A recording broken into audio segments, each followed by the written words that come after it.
Сол кол менен тамак жеш. Бизде көп адамдардан угуп сол кол менен жеш арам деп. Шайтан жейт. Пайгамбарыбыз мындай деген. Сен же мен же сиз шариаттын атынан сүйлөп аткан өзүңдүн пикириң менен эмес, эреже менен сүйлөшкө. Ханафи мазхабта өкүмү эмне? Сол кол жешти.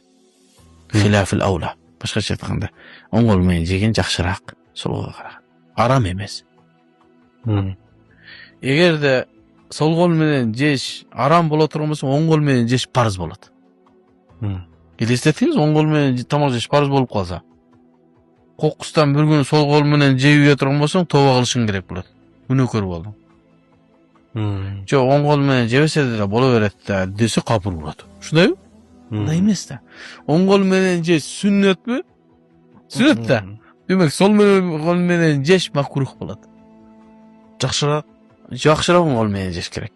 Анан ошол жанагы кичинекей майда нерселерди парыздай көргөзүп, адамдарга динди оор көргөзбөш керек.